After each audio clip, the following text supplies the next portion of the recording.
almost coming to an end, so why not start off the new year with a much-needed vacation? But if you don't know where to start, Travelzoo's got you covered. We have Gabe Saglie. Yeah, I know. We're so excited. Now, really quick, though. Great to be here. You're going to make a New Year's resolution. Yes. You're going to come more often. More Sacramento. In fact, we should put Sacramento on the destinations to visit for 2019. I'm going to spread the word. Okay. You know, I love coming out here. And as you know, thanks to Chris Burrous, I've been on the show for, gosh, more than 12 years. Yeah, we love having you here. Happy to be here anytime. You know, if they let me in the door, I'll do my my thing. Okay, we like it. All right, so where are we going to? All right, so we put together this list every year and where to go in the new year. Three main factors: security concerns. If they go down on a certain destination, it becomes more appealing. The strength of the U.S. dollar, which is still strong against a lot of foreign currencies, and the availability, the extra availability of flights. Okay. So here's sort of a quick snapshot of some of the destinations. One of my favorites, probably, and our one domestic spot is Hawaii. Your stage manager Eduardo had to cancel his August trip to Hawaii because of some tropical activity out there. No. The Kilauea volcano affected the Big Island. So what's happening as we enter 2019 is that we're seeing extra incentive for resorts out there to promote and to incentivize travelers. And look for deals from resorts, and Southwest will be initiating flights out of Sacramento to Hawaii in just a couple of months. We're waiting any day now, the official announcement. That's so funny. The airport was just telling me they keep waiting for them. When are they going to announce it? They just got there's some official goings on that they've got to, the checklist has got to be checked off. That'll be good. But when that happens, flight, flight prices will go down. So all of a sudden, Hawaii becomes sort of like attractive destination from a value standpoint in 2019. Sure, perfect. Also on the list is Portugal. So if you want a European vacation, now we know France, we know Italy, we know Spain, and Portugal's always sort of been in the shadows of these sort of very popular Western European destinations. Now Portugal remains one of the most affordable Western European places to go, and we're seeing increased flights. Big players flying out primarily out of the East Coast, but it's an easy connection out of the West Coast, and your dollar goes far. All of a sudden, I think the buzz over Portugal has been building in the last couple of years. I think it'll peak in 2019. So if you want to get ahead of the crowds, look at 2019 as the year to go visit Portugal. Wine country, the coast there on the south, on the Iberian Peninsula, just beautiful. So the Azores, those islands off the coast there. The type of vacation you want, you can probably have it fulfilled by Portugal. Well, I didn't realize. I was going to say, I didn't realize that Portugal had such beautiful beaches. Oh, the south of Portugal. Like the Europeans know about this. Americans are slowly but surely starting to discover it as an alternative to the beaches of, southern France and of Italy as well. Now, Portugal's going to be big in 2019 for sure. Okay. We're also looking at Australia. Now, Australia's always been sort of a bucket list destination for a lot of people, but again, it all comes down to flights. And when more flights are added to those Australian destinations, flight prices and vacation package prices go down, especially out of California. And what's happening also, if you think about a couple of years ago, going to Australia was a 2 to 3 week type of a process. You have to block off like half a month.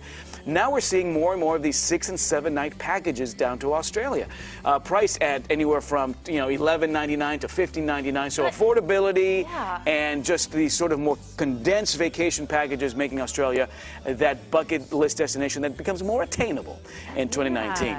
And our honorable mention for 2019, I'm going to throw in here the UK. Okay. Because something is happening at 11 p.m. on March 29th, 2019, and that is Brexit. This idea that the UK is now exiting the European Union.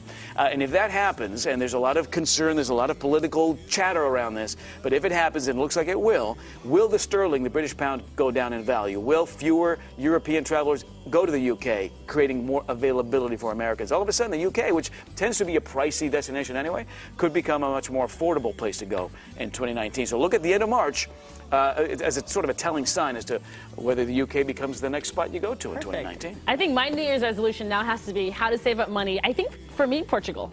Like that was. I would do, I was putting that on my list too. We're checking that off. You always get us so excited about traveling, and we know that you knew Burrous. Yeah. And I remember as an intern, when you first started, you guys go way back. So I was living in New York at the time. I just started with this company, Travelzoo, and I get a call from this guy in Sacramento. He's like, hey, once you come over to Sacramento, we'll do these travel segments on the air.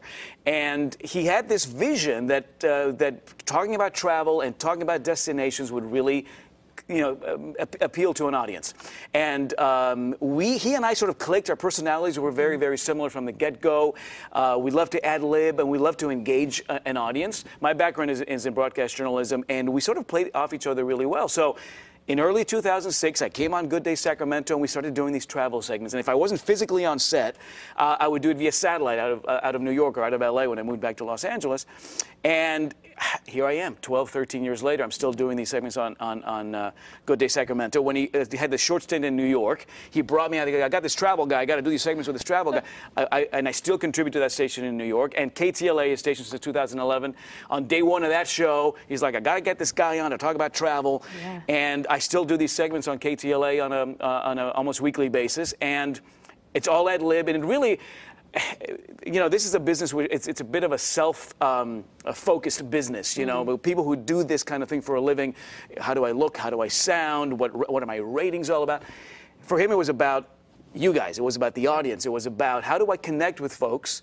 How do I give them information they can use, but in an entertaining and memorable way? The idea, especially in the LA market, of engaging audiences via Facebook and via Twitter in a real-time way. I mean, he'd have the director take a live shot of my iPad, and he'd read things live off the air. He'd open packages that viewers would send live on the air, not knowing exactly what was in them. This sense of bringing the viewer along for the ride, but leaving them with this memorable information they could use was something that is not easy to do. He just had a knack for it, and he whether it was a market like Sacramento or a top market like New York or LA, he just was able to translate that really, really well, and the audience responded. And as we're seeing now in the last couple of days, the way that his passing has been covered, the audience needs to be a part of that. They want to be engaged. I want to tell my Chris Burrous story. I want to share my picture with Chris Burrous. They want to be part of that process in a way that I don't think we've seen with a lot of other members of our industry. So. And I think, too, we've been talking about his legacy here in Sacramento, but when you think about it, he put really his footprint across the country. Yes. Like really everywhere, New York, LA, here, just an impact, And Gabe, he used to do something with you on the weekends, but you're sticking around, so we're going to do it a little bit later. Okay. He doesn't even know. I know. He'll remember. What are we doing? He'll remember once I. Okay, that sounds good to me. Once I tell him. All right, guys. Great to see you. Thanks. We'll be right back. Are you going to give me a clue? Yeah, remember.